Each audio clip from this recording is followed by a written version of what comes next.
Okay, I'd like to call the meeting to order for today. If you would all stand and join me in the Pledge of Allegiance, please. Zach, you want to lead it today? Allegiance to the flag of the United States of America and to the republic for which it stands, one nation, under God, indivisible, with liberty and justice for all. Thank you.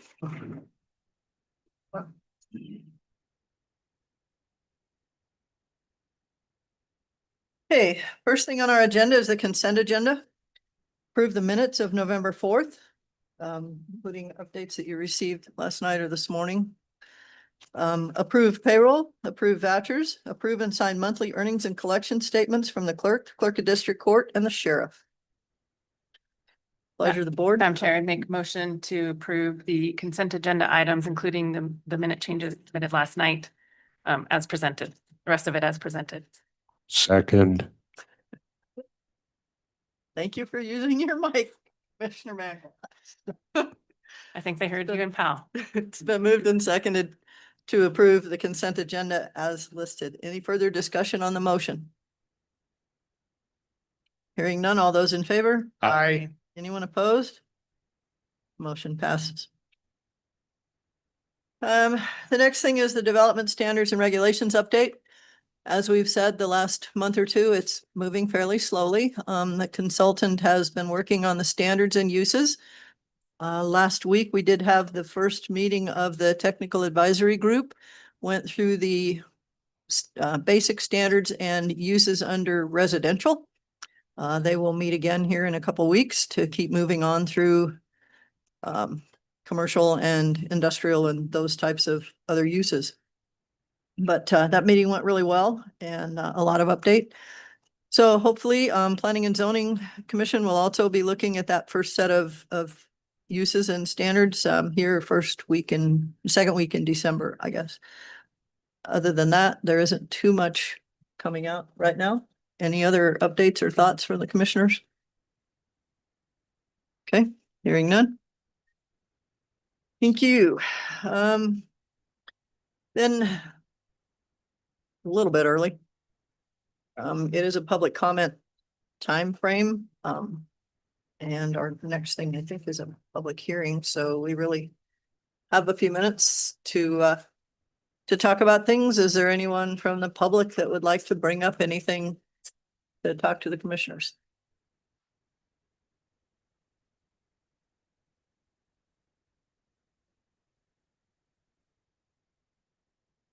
Okay. No one has any input for the commissioners on agenda, non-agenda items today. Our next issue is a public hearing that will start at 9:50. So thank you.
Okay, the next thing on our agenda is a public hearing regarding the Green Creek Inn and RV Park SUP 264.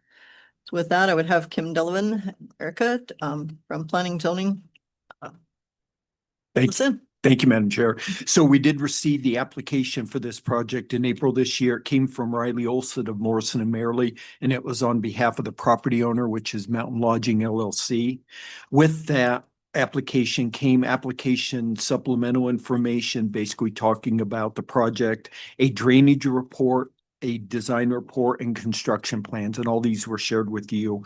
Then on October 23rd of this year, the applicant's representative submitted more information, updated description of the project. They addressed public concerns regarding traffic safety, and they addressed public concerns regarding the proposed development being in harmony and compatible with the area. And you all had a chance to see all that.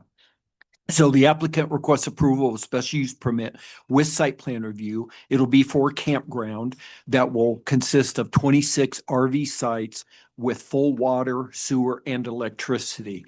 Should this SUP be approved, the applicant will remove what they say they have is 10 existing tent camping sites. And my understanding is they have 10, so all 10 of those, they're saying they will be removed. Those will be removed if this is approved. And they said currently they have 8 total RV sites.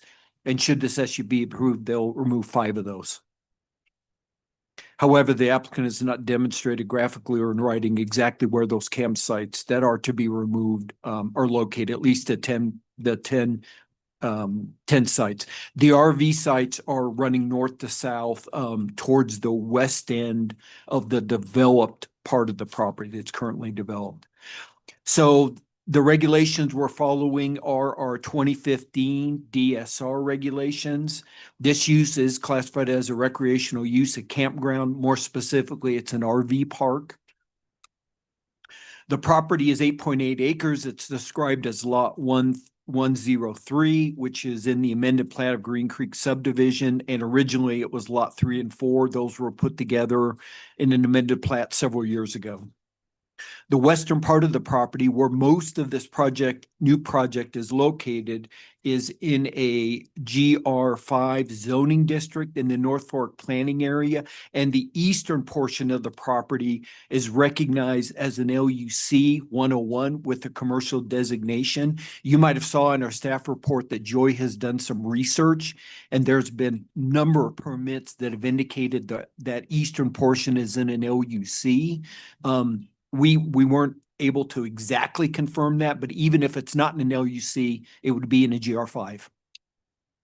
And if it is the LUC, that does have a commercial designation. So we think this SUP is appropriate. Campground use is allowed in the zoning district and planning area, provided an SUP is approved. Neighboring land uses are a mixture of residential and residential vacant land. Rocky Mountain Power has provided proposed details and a site plan for power. So they have indicated they can provide electricity. The Wyoming State Electrical Inspector, originally there was a plan review that had been approved that has expired. So if this SUP is approved, the state electrical inspector will need to approve and see or issue a new permit to construct before construction may take place. WYDOT has looked at this project, and we shared with you the 3 permits they sent to us. So WYDOT said that the far western access has to be abandoned. The middle access needs to be, I believe they said, fenced or chained. That is only to be for emergency access. And then this project is supposed to use the far eastern access. And again, we have 3 permits. One of those permits is actually to vacate an access. And you saw all those, Madam Chair. Wyoming Game and Fish, they were notified, they responded, they commented on their details regarding potential negative impacts on wildlife and recommendations for riparian habitat and also garbage containment, given this is in bear country. They also said that this is in crucial deer winter range. And so Game and Fish recommends this use have no activity from November 15th to the end of April each year. State Engineer's Office, they've sent us approval of applications for 2 wells that are on the property for the applicant to appropriate groundwater. DEQ shared with us permits from the DEQ Water Quality Division, a permit. This authorizes the applicant to install water service lines. So that is essentially a public water supply that's been approved by DEQ. We also received, Madam Chair, on August 12th of this year from DEQ, a draft UIC permit for the project. So to my knowledge, we've not received the actual UIC permit, but the draft UIC permit has been approved by DEQ. Park County Weed and Pest stated that a long-term noxious weed management plan will be required. We did get a response from Public Works. Brian Edwards stated the project plan has been approved by them.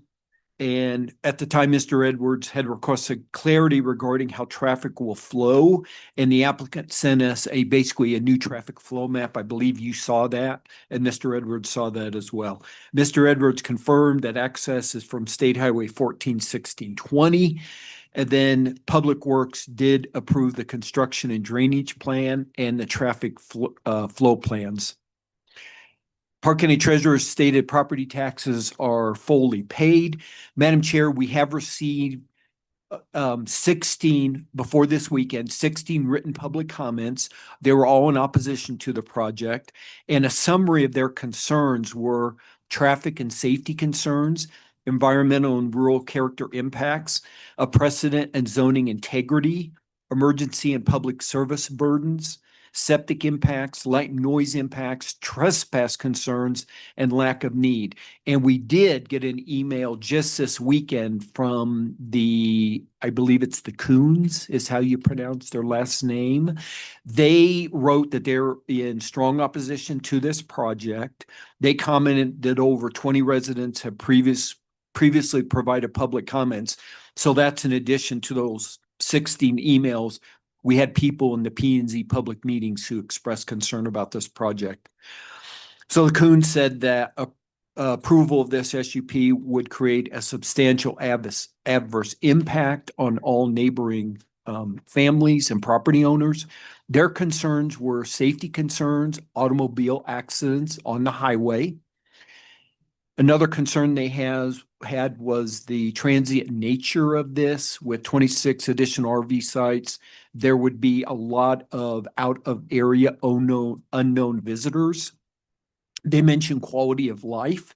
They mentioned that noise could be a negative factor. Again, this is the Coons in their email. They mentioned that light could be a potential problem. They mentioned that the applicant, the current property owner, they believe has shown a lack of compliance with our existing regs and stipulations. They mentioned highway ingress and egress, and they mentioned irrigation. The Coons mentioned density of this. They said 26 RV parking spaces, septic tanks, leach fields, water wells, so on, is on a very small area of land. The Coons mentioned a lack of need for more RV spaces because there are already campgrounds in the area. They mentioned that if this is approved, it will represent a material reduction of property values. They mentioned zoning integrity. They mentioned that they believe that when this lot was created, for some reason they thought it was done inappropriately. And then what they do at the end, they urge that you strongly deny this SUP.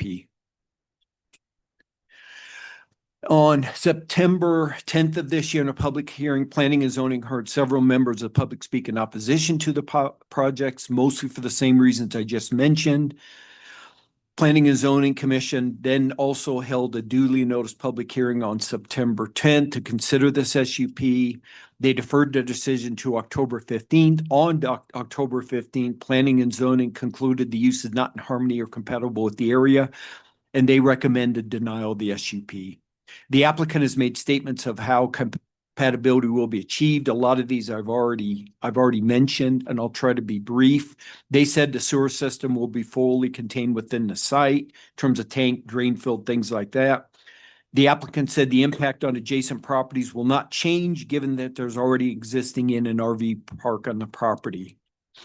The applicant said they believe there are additional commercial uses along this stretch of the North Fork Highway.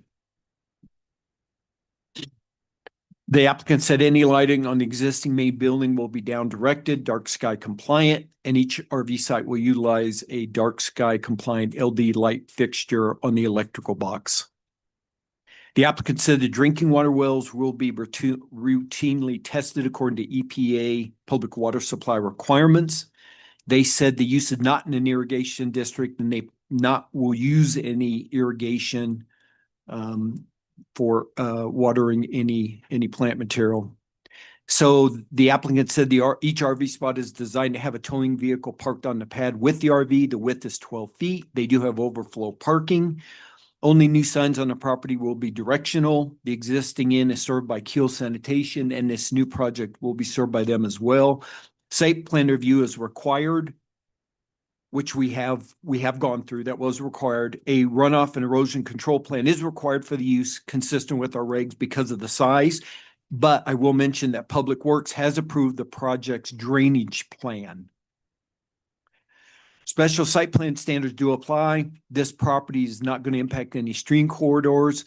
This development is located near steep slopes, and we do have a portion in our regs that talks about looking at that steep slopes in our special site plan standards.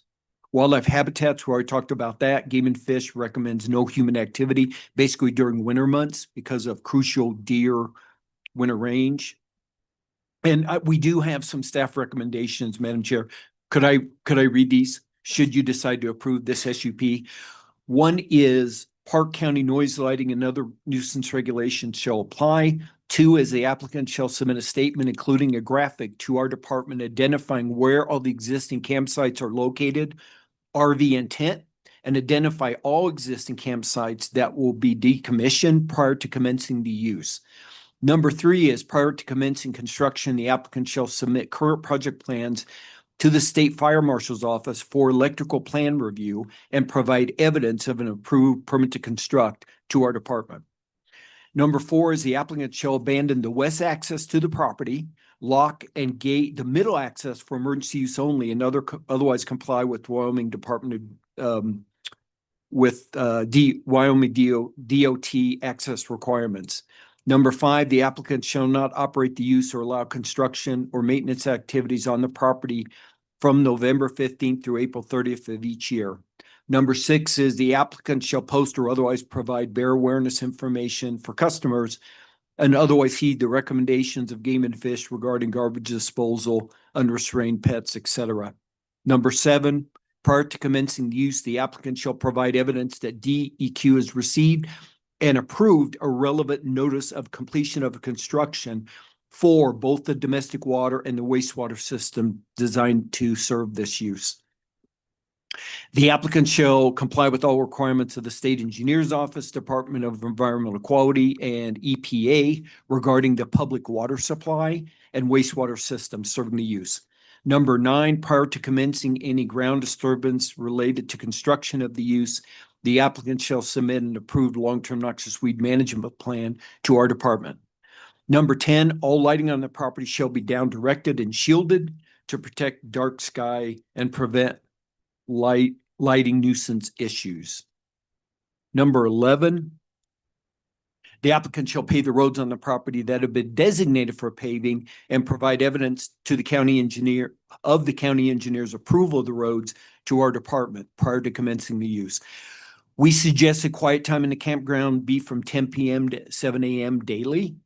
Number 13, the applicant shall post an emergency contact number for the proprietor or property manager in a central location, easily accessible and visible to customers. Number 14, if again, should this be approved, obviously, if activities allowed by special use permit have not been established within 1 year of the approval of the permit or have ceased to occur for at least 1 year after having been established, the SUP shall expire and no activity shall resume unless an application is filed and approved in accordance with the procedures for review of a new SUP. The planning director may extend this time limit 1 additional year when the activities permitted by the SUP have been delayed due to circumstances beyond their control. And number 15, the applicant shall otherwise comply with standards in our Park County DSR. And Madam Chair, we're happy to answer any questions that you might have. Are there any questions from commissioners right now?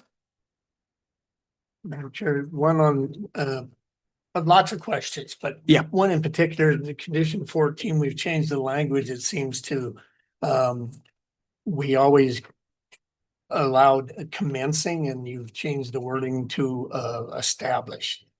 I want to know reasoning why we're changing that rule, changing that condition and wording. From Basically, before we Commissioner begin any Teal. SUPs or subdivisions, you must start the construction, Commence construction. commence the construction. In this particular condition is in direct relation to that same issue, but it says it has to be, and I read it as being complete, good to go, renting it. before, with Commissioner Teal, which condition is that? 14. 14? Let me look at that. Yeah, if you don't mind. So that is, and so your understanding is that word established. So everything completed. I don't know that what is the intent of that condition? You know, the interpretation, that's a good question. That paragraph came directly out of our regs. It's always been said commencing before. Has it? To my knowledge, I took that verbatim right out of our regs, but maybe, yeah, maybe we had commenced in other places. Madam Chair, I guess we can ask Joy, but, the way I read that, Commissioner Teal, is that if you haven't started it for at least 1 year, or if it's been established and hasn't operated for a year, so you started the business, but then you ceased operation for a year, Yes. then the use goes away. But it used to Right. be that you commence construction of the use.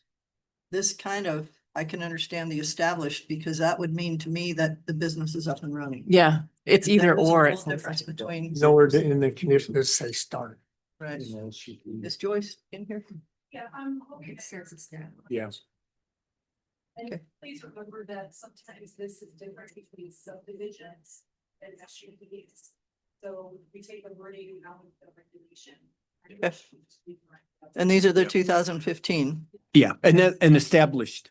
It is directly out of. Yeah. Okay, or that's out of exactly the way it reads. 2015. Okay. Yeah. So I guess, Madam Chair, it depends on how it's and how you interpret it.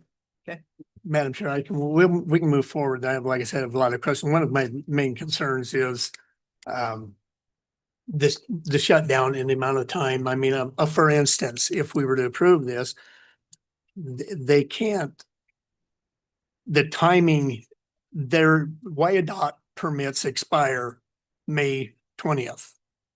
They can't start construction under these conditions until May 1st. It's true. That's Yeah. my Okay. concern. True. Yeah. Anyway, Yeah. we can go into the Anything public. else from the Yeah. commissioners at Thank this you. time? Thank you, Commissioner. Madam Chair, just a question for the department. So when I was reading through this, it's 26 new sites. There's 8 existing RV sites. They're gonna do away with 5. So the total RV sites, and when I count them, is 29. Mhm.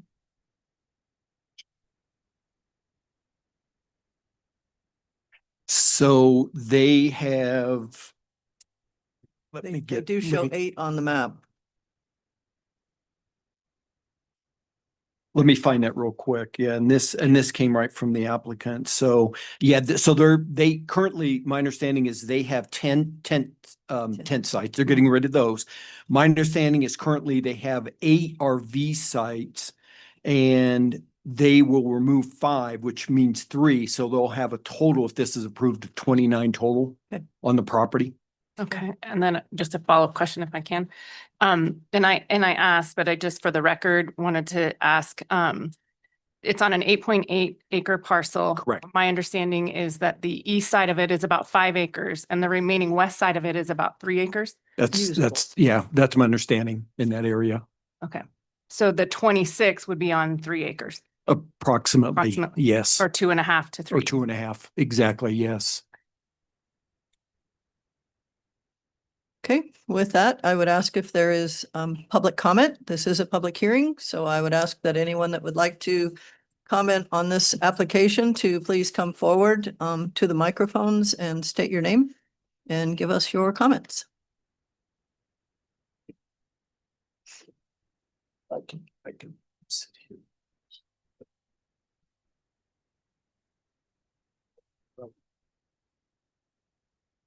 Thank you, Madam Chair. I am Riley Olson with Morrison Merrily. I am representing my client, who is the owner of the Green Creek Inn and RV Park. I just wanted to make myself available for any questions or concerns that you may have that I may be able to address. So how many finished sites will there be? There will be 29 finished RV sites. I'm looking at your drawing and I'm only counting 26 as well. It's Because confusing. we're adding There's some over here. Here, Okay, and 5 of these are gonna go. Or away, stay. There'll still be 3. okay. And Got those 3 are staying where they are now by the Correct. Yep. trees? Okay. Yep. Okay. Okay. Any other questions for engineers at this point? Thank you. Thank you, Madam Chair. Any other public comment?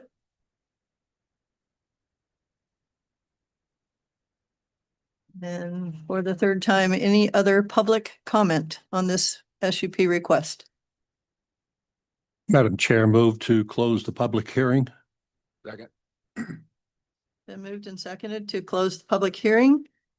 Any further discussion on the motion? Hearing none, all those in favor? Aye. Anyone opposed? Motion passes. The public hearing is closed. Commissioners, questions, concerns, thoughts? I do have a couple, just clarification. In reading through the file, I guess I could have asked more summarily, but when we talk about residential or on GR5 or those kinds of things, we talk about 2 vehicles per place, whatever, that's somewhat in a residential situation, which this isn't.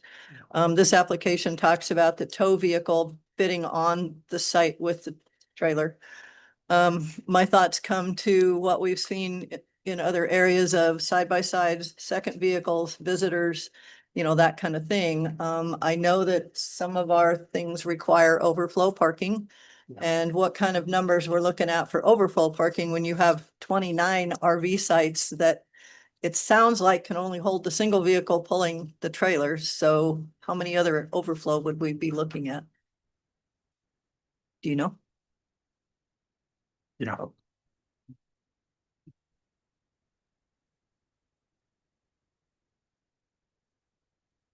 Yes, Madam Chair. We do have some additional overflow parking spaces identified near the bathhouse and the motel. I do not have a count of those numbers on the top of my head right now. That's where they are figuring it to be located. Okay, go back up there. I see. Okay, Madam Chair, one of the issues that I'm struggling with is when you come out of the park and come out of the forest, all of a sudden you can actually go 70 miles an hour after that. And there's usually a lot of congestion coming out of the forest. YDOT's conclusion or idea that maybe their design might litigate some of that issue, but the problem that YDOT has is crash surveys. They use that a lot. They measure how much people are crashing. And that's when they will come up with change, come up with a new design or a new requirement. Now, if there was a turning lane going into this campground, I wouldn't see a problem with that, but they didn't have a turning lane. And I know when I went through the park a few weeks ago and was coming back that a lot of people don't even use their turn signals when they're turning, especially pulling big campers and such. So my concern is the safety of this with 29 RV sites and all these people lining up, and people are finally doing 70 miles an hour on the highway. Another concern of mine is listening to our planning and zoning group, and they went against it. And I'm always use their expertise, their study, because they look at it a lot longer than us. So if they make a recommendation, I am usually for that recommendation, as I have been. And I've always supported the planning and zoning group. So they almost have a vote or in me in that department. So I don't see this and with all the opposition that we've seen on the North Fork, all of it opposing this, some of it is aesthetics, and we've run into problems with that before. But as far as the safety issue, I think that's a big concern for me. Commissioner? Madam Chair, we have a very short agenda, but you sure made up with it, with this one item. Sorry. It's not an easy one. No. And I'd like to respond to some of Commissioner Mangold's comments, as much as I respect his input. I believe the Planning and Zoning Commission, their reasoning for compatibility and impacts are short. They are not traffic engineers. YDOT has their studies, they have their policy, they have their ways. I've dealt with a lot of their right-of-way permits for reasoning in sight and traffic, and yes, they do use accident reporting as well. But I'm not going to try to regulate what their profession, and that's what they do every day of the week. And they have in this packet of 254 pages of documentation, the applicant has covered everything that I can see that was a concern. Whether it's to everybody's liking or not, I can't say. Yes, there's some definite concerns, but compatibility, I'm sorry, I don't buy into that. That North Fork has been a corridor to Yellowstone Park for 150 years. And all the people that have been residents up there offend me when I go up there. So this particular area was commercial, has been for 40 plus years. They have the opportunity to expand. They've met the criterias. This is one instance I don't totally agree with our Planning and Zoning Commission for recommendation of denial. I believe that they have merit here. That's why we can't adjust some of these concerns. Staff has some recommendations as far as conditions.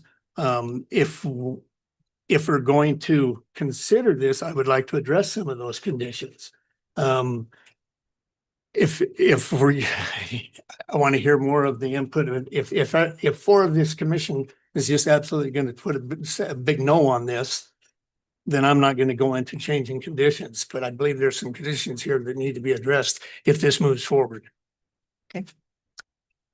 Commissioner? Yeah, Madam Chair, if I'm correct, this is not a commercial property, we're correct? No. GR5. It's in GR5. Yes, okay. Commissioner Stewart, Madam Chair. So we believe the eastern portion of this is in an LUC. Correct. But commercial LUC. Correct. And I guess, Madam Chair, to address one of the comments in one of the letters, this would create unknown visitors. I think we got about several million every year unknown visitors coming through there. My concern is somewhat of the safety, and YDOT is address some of it, but I don't understand why you're going to chain and lock an emergency exit or emergency entrance. It says it's only for emergency exit or emergency circumstance, but you're going to chain and lock it. And so that's a concern of mine, along with the speeds and the traffic there. And again, is it in harmony with that area, with all the residential and stuff? And certainly, I look at this, and I'm looking here on map server, and the amount, it may seem like it's a lot of acreage, but when you take away that hillside, you're jamming a lot of trailers in one spot. And I'm all for personal property rights, 100%. But how is this going to affect the neighboring personal property rights? And safety? Again, I don't buy into the scare tactic of all these transient people who we don't know going to come visit your houses. I don't necessarily agree with that, because like I say, we have millions and millions of transients we don't know anything about. But for me, this is a hard sell because it's not a commercial property. it is gonna, in my opinion, impact a lot of neighboring people, not me. I live up there, full disclosure, but I live way down the road. It's not gonna affect me. And I would have the same opinion as if it was somewhere else in this set of circumstances. And I don't buy into that there's enough other RV parks up there that people can use. Everybody should have a right to improve their business. I get it, but within the right means, I should say. And so for me, this is tough. And I agree with Commissioner Mangle. This is a potential safety. The entire North Fork is a safety hazard when it comes to tourist driving and pulling RVs and all that. But for this particular one, I agree. You got people coming out of that forest hitting that. And if you've ever been up there, which we all have, when 50 cars hit that line, it's like a racetrack for the next 2 miles. The straightaway is like a racetrack. And having worked enough crashes up there and especially in that Green Creek area and Red Barn and that stretch, it's like, say, Indianapolis 500 when they hit that 50 to 70 mile an hour. And I just think it's a hazard. And the other thing, I agree with you, Commissioner. The other thing that comes to my mind is the time frame. You mentioned the down to one entrance and exit. When I think about that and I think about motorhomes, large motorhomes or large RV trailers, I guess they've probably figured out the turning range and the space needed, but when you've got one going in and one coming out at the same time, where basically that could stop traffic that is coming through at 65, or I guess some people go 70 up there. I agree that it's, in my mind, somewhat of a safety factor with having that middle driveway closed off, which I understand has to do with sight distances and turning distances on and off of wideout, which they have some rules about how close commercial properties or properties can access and egress properties. So I think that probably is where that rule falls in. That concerns me a little bit. I would feel a little better actually if they had 2 driveways, one for in and one for out or something that might keep traffic moving a little bit better, but I don't know, it's pretty dense. And on that amount of acreage, that's a whole lot of traffic, a whole lot of RV spots. And this particular lot is not commercial. It is GR5. It is added to the other commercial part, but it is a pretty big expansion of a commercial use that exists there. I mean, they have 8 spots and we understand 10 camping spots. I don't see those delineated on any of the information that we received. But I think that's a heck of a growth in that area. So, Madam Chair, I won't elaborate on any of I think everybody has made really good points. The only thing that I would add as a concern for me is when I look through the record that was provided to us by Planning and Zoning about how this property became an LUC that we think was an LUC. There's really no formal action that the Board of County Commissioners took in the 70s that I can see that made it an LUC. It looks like that there was a previous owner that applied for a variance from ag to commercial, but there was never a formal vote. And so I think, and obviously there's commercial on there now, but I think that's kind of the technicality for me. And also I echo like the 2.5 to 3 acres with 26 more campsites seems very dense for a residential area, a GR5 to me. So that's where I'm leaning as well. And I'll echo the safety concerns. You know, I read through all the letters that we got. I think it was 16 to 17 letters in the public comments. And I understand the concerns. I think I agree with Commissioner Teal and Commissioner Stewart that people should be able to expand their business, but I also think we have to balance that with the impact to the property owners around them. And I think the property owners around them have brought some valid concerns. Madam Chair, if I may. Yes. Question for staff. In the report on page 5 that was submitted, the very bottom of the different the kind of the time frame of this whole property, the actual RV or the Green Creek RV park. Very last entry says DEQ letter only, approved septic system under the UIC general permit, Green Creek well number 4 public water system does not meet the 500-foot setback. Was there anything done about that? Do we know of, or is that just a letter that goes nowhere, or how, I mean? Good question. Commission, yeah, Joy. Yeah, Madam Chair, I can speak to that. The DEQ letter essentially grandfathered the public water supply at the time, and said if any further expansion was conducted, they would then have to come under the current requirements, which that's why they've gone through the public water supply in West. Okay, thank you. Madam Chair, I just want to kind of add a couple things. Commissioner Simone's, I've read the, trying to follow the timeline and things, and that's something maybe you've missed or maybe I misunderstood. There was a variance approved, and under at 1970, it says the Board of County Commissioners did not have to hear the variances. Planning and zoning would have. So the Board of County Commissioners did not, at that time, the rules they didn't have to approve, is the way I understand that.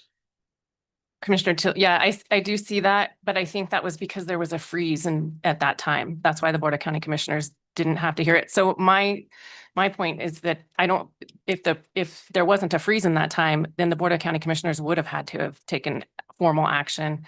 And instead it's just the P and Z approving a variance. Right, so I'm assuming then P and Z had the authority at that time. Did they? Yeah, we don't know. This all day long, Yeah.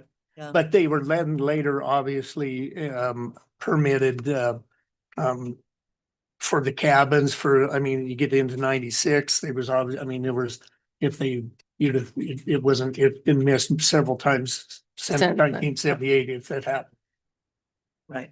In 96, the land use certificate permit for RV park campground, 14 units. No zoning note. Yeah, Madam Chair, and I just look at that 6/20/78. It says that the P and Z heard it, Right, and it says recommended to county commissioners approval. right. But it doesn't say we ever finished it. Madam Chair, Commissioners, Joy Hill. So I think you understand the history of Park County's regulations. There were a lot of weird things that happened, right, in the past, the 70s, the 80s, the 90s. We had times when zoning only applied to certain parts of the county, outside of the cities didn't matter. This is one of those situations where the board had emergency standards in place at the time. The resolution that sort of documented that freeze basically said the P and Z could hear the variances. But what confused us was that the P and Z's recommendation in their minutes claimed that they were recommending the board approve. But we never did see that it went forward to the board. So now do we make assumptions? Did P and Z do that because that was normally what they did, and they forgot there was a freeze, or was something else going on? And this is sort of what led to staff's lack of understanding as to whether this LUC actually was properly adopted or not, or there were weird things going on at that time. And so maybe that's what happened. We have conflicting information on permits over time. Some of them mention the LUC, some of them mention GR5. That's also confusing for staff. So we put this timeline together just to help with what we were able to find. If there's additional information in the record, we were not able to locate it. Did a pretty exhaustive review of ArcaSearch and DocPro and the P&Z minutes and BCC minutes to try to pour anything we possibly could find into that research. So it was confusing at the time, and I don't know the answer. And that's partially why it's highlighted, because we kind of have these open ends we don't know what to do with. Madam Chair, a question then, Joy, or Kim, moving forward with this SUP clean slate, if it were all GR5, it is still allowed in GR5 through special permit, and why we are here today. So regardless of what happened, if we say yay, then what happened in the past doesn't matter moving forward. Yeah, campgrounds are allowed. Okay. And GR5 provided a special use permit is approved. And this one also, the size triggers site plan review. which was done. Yeah, and Madam Chair, just to add to that, Commissioner Teal, there's 4 conditions that need to be met in order for you to approve an SUP, and you know those 4 in your staff report. But the hardest one to obviously determine is the compatibility and harmony. That's usually the one that's the most difficult, and I would say is the one that's on the plate today for you in terms of making your decision. One question on what you just mentioned on the 2 parcels. We have an LUC on the initial eastern part of the lot. This SUP, in what I understand, only affects the western part of the lot. Or are we combining the entire thing to be under this SUP, the motel and everything? Okay, so it's just the RV side. Yeah, Madam Chair, the rule explains that when you have an existing use, this particular expansion cannot be for the LUC. The LUC was expressly permitted only for that particular property at the time. Okay. This boundary line adjustment that occurred to add the western portion, that other lot in the subdivision, did not apply to the LUC. Most of what they're proposing is on the GR5 side of the property, and that is why we are basically carrying it forward under GR5 zoning, though a portion of it does overflow. Of course, the access and those types of things are coming through the LUC property. But we still are dealing with it because the GR5 is really the majority, and the LUC doesn't extend over there. So it is a little weird. That is strange because the traffic will have an impact on the LUC, but yet the LUC isn't part of this approval. If the LUC is an LUC. Is an LUC. Right. Okay, Mm. no confusion here. What a mess. Commissioners. Thoughts need to move one way or another.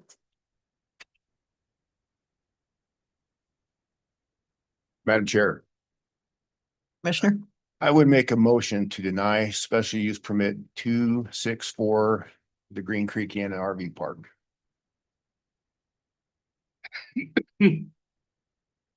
have a motion. Do I have a second? Madam Chair, I'll second that. I think just going from 8 to 29 is such a big bucket of water out there. If we could see it go from 8 to 15 and see what impact it was, but just to go that much and add that much more use, it's just a concern for me. So that's the reason I'm seconding Commissioner Stewart's motion. Have a motion and a second to deny special use permit number 264. Any further discussion on the motion? Madam Chair, sorry for the interruption. Staff would request that you clearly state all of the reasons for your denial so that we may capture that in the resolution. Motion maker? Yes, Madam Chair. I would get down here. I think first and foremost is going to be for me the not compatible with the area and the setting, followed by I feel strongly it's a huge safety issue with that stretch of highway and that many people trying to turn in and out of there. I mean, you're not only talking campers, you're talking about all the existing motel people or whoever's in these motels and stuff that may be trying to come out or go in, which is then going to be even more, I mean, a harder, bigger safety issue for me that with all the other traffic trying to pull in that one exit and one entrance.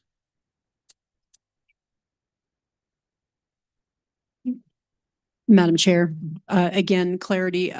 So Commissioner Mangold mentioned density as part of the concern. Does Commissioner Stewart agree that your motion your part of the compatibility issue was due to the density? Okay, I'm looking for that clarity. Thank you. Thank you. Okay, so what I have is a motion to deny due to compatibility with the neighborhood, safety issues with the highway access and egress, and the density of the proposal. Is that correct? Correct. Madam Chair, one last comment. Out of respect to the other commissioners, Commissioner Stewart, the reasoning, I don't believe safety I will buy into, but I believe we could address that with even a condition, you know, if they could convince YDOT to put in a turning lane, would that appease some of the safety issues? Compatibility, even reading some of the letters that were read into us, I mean, one of them specifically says there's already plenty of campgrounds on the North Fork area. So moving one from 8 to 29 just because they want to expand their business. I do think the compatibility is there. That's my opinion. So I just, you know, I think we could help these people achieve their things and cover the safety issue. I don't believe should be trying to regulate our safety, our traffic engineers at YDOT, but I believe that could have some turning condition lanes, but they may be able to get adjusted by either slowing that traffic through that area, which would be helpful, and or a turning lane, and yet still allow this person to have a business that has been existing for 40 plus years. Madam Chair. Commissioner Teal, I like that idea and I understand where you're coming from as far as them being able to expand their business. For me, the safety thing is an issue, but it's also the density in the small area of, you know, the 2.5 acres that are remaining. And so I think Commissioner Mangold brought up 29 seems like a lot in that space. If they were to bring that number down, but my question is, if we deny this, they can't come back for 1 year. Is that correct? If, 1 year? if the proposal changed, does that make a difference? Madam Chair, I would recommend that if the board is open to the applicant coming before you with an alternate proposal of decreased density or traffic safety addressed, I would recommend that you reopen the public hearing. You offer the applicant the opportunity to do that and then continue the public hearing so they can present that new proposal, which would also allow the public to weigh in again on those changes, as well as the board deliberating that new proposal. And that's if the applicant would even be open, obviously, to that proposal, because you could offer that to him and he may say, no, I just can't even make that go financially. It wouldn't make sense. So that's my recommendation to you. If you're going to change it or offer change, then you should reopen your public hearing and continue it to a time and date certain that would give the opportunity for the public to see that new proposal to weigh in. Madam Chair, just in response to Commissioner Simone and Mangold on the density, I mean, I drive by every time I come to this meeting, the RV park at the top of the hill on the Belfry Highway. I mean, I definitely would not want to park there or camp there. It's very similar in design. I mean, it's right, your awning is touching the neighbor. You don't have to camp there. There are people that evidently like it because it's full all the time. So I mean, the density I don't like, but you know, I can relate to the amount of people in possibly as a safety thing. But as far as the crowding of the campers, that's on them. If they get too crowded, they won't have campers. But I mean, the one on the Belfry Highway, like I said, in the summertime, I come by that, it's full all the time. And density doesn't seem to bother them. Commissioner Teal, one of the issues too, we're looking at summertime on the North Fork, and there's a lot of campers and there's a lot of people that are racing between Cody and Yellowstone Park. So comparing it to north side of Cody, a little bit different. I don't think that they get as much visitors in that northern section. And we are, as commissioners, we have to almost predict. We have to see if we can see into the future. And this is just a concern of mine, is the density of it, the number of campers going in there. And yeah, it's a problem right now on the North Fork. For people who don't want any more people on the North Fork, you know, I can dismiss those ideas, but as far as trying to predict safety of this area, I can see problems popping up. And especially, even in the fall when I'm driving that road, and yes, I'm doing 70 miles an hour, but you get people taking turns and not using their turn signal anymore. That is an issue, and we already get a lot of motorcycles on that road too. And we've seen now it's a memorial section up there for the bikes, just because people didn't use their turn signals. So I think if we had less, maybe a proposal that was down to 15, I would be interested in it. Why not maybe thinking about doing a turn lane, but they're not going to do that, I don't believe. We've talked to them even like over at Albertsons in Powell, where it's people have to hit the brakes and they're moving around, but they're not going to do anything yet unless they get crash data. And so that's an issue for me. So the safety issue is a big turning point here. Okay, we have a motion on the floor. And the motion is to deny um, due to the reasons listed: compatibility, safety, turning in and out, and density. If I guess we have to act on that motion first. And then if that motion is denied, we could open the public hearing and offer any other changes that the commission might like. But if that motion passes, it will be out for 1 year minimum as far as reapplication, correct? Okay. So is there any further discussion on the motion? Hearing none. All those in favor of the motion? Aye. Those opposed? Aye. So I have 3 in favor, 1 opposed, motion passes. So possibility for less density, but it would be a year. Maybe we applied for. Thank you. Thank you, commissioners. Thank you. Okay. Holy, Next thing on our agenda we have a number. is basically a, resolution number Resolution 2025-79 for denial. 79. Thank you. The next thing on our agenda is a clarification. We had a couple of things happen when we appointed the State Shooting Complex Joint Powers Board. The Park County and the City of Cody both kind of appointed their people on the same day. However, apparently terms got a little bit screwed up, I guess the way I can put it. The county did do 1 year, 2 year, and 3 year terms, but we put them to April 1. And, or that's when they were appointed. It expires on March 31st. The problem is, since that time, after that board was seated, the Joint Powers Board made up their bylaws. And their bylaws clearly state that new members of their board will be seated in May. So by doing that, pardon? May 1st. Yes.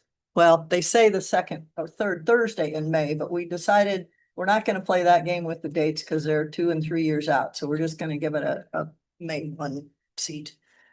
So the city is updating their dates to be corresponding to that same thing. But as a cleanup situation, we need to change the county appointed board members to, instead of March 31st, it would be April 30th for expiration dates, and they will be seated on May 1. So that's what we're looking to do. Madam Chair, you need that in the form of the motion. Yes, I do. And we are appointees are 6 of them, Oh, boy. Yes, I think so. all of them that are dated 3/30. Yep, because the city did this. So Madam Chair, with that, I guess, unless we can have discussion if they're second.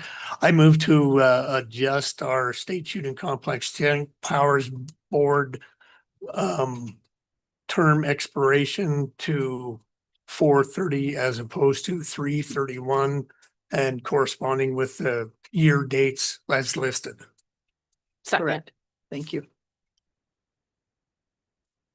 Been moved and seconded to adjust the terms of the Joint Powers Board positions to reflect an April 30 ending date on their terms as listed. Any further discussion on the motion? Hearing none, all those in favor? Aye. Anyone opposed? Okay, that will be cleaned up for them then. Thank you. Kelly, you'll get that information to Glenn and their board. Thank you. Madam Chair, move to adjourn. Second. All those in favor? just Aye. you. Aye. Okay. Aye. Anybody opposed? Motion passes. Meeting is adjourned.